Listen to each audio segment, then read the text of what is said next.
Apa soalan dia? Soalan dia apa logat Sabah, bahasa Sabah abang tahu kah? Tak tahu. Tak tahu. Jadi kenapa cakap itu lokal, bahasa lokal? Sebab apa kaitan dengan bahasa? Kau yang cakap kan?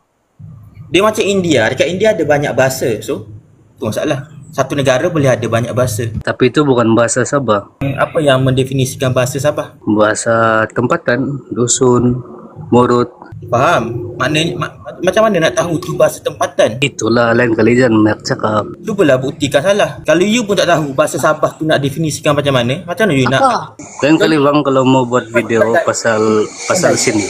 Lain kali kalau mau buat video pasal sini, datang sini dulu. Dialek atau bahasa bro? Yang mana satu? Dialek dan bahasa dua-dua tidak sama. Lain. Dialek ni ibarat subspesies. Manakala bahasa adalah spesies yang berbeza. Tak sama bro. Alah, anda apa mau? Anda apa ya? Kasih tahu, aku tahu. So dialek ke bahasa? You cakap pasal dialek ke you cakap pasal bahasa bro? Dua-dua. Apa yang kau cakap di video kau? Dialek ke bahasa? You cakap pasal apa? Dialek ke bahasa? Di video kau cakap apa? Dialek ke bahasa? Di video.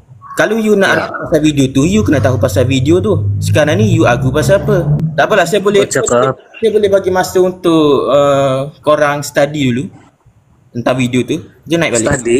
Apa maksud study? Study maksud dia belajar ataupun mengkaji. Itu maksud study. Bahasa Inggeris. Kau datang ke sini baru kau bercakap. Apa kata you datang sini? Ai, ada saya buat video pasal sana. Apa kaitan dengan buat video? Apa kaitan kau buat video pasal sini?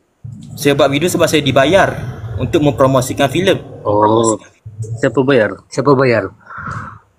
Cuba teka. Tapi still aku betul guys. Sebab dialek dan bahasa tu berbeza. Itu siapa-siapa pun tahu bang. Kau baru tahu kah?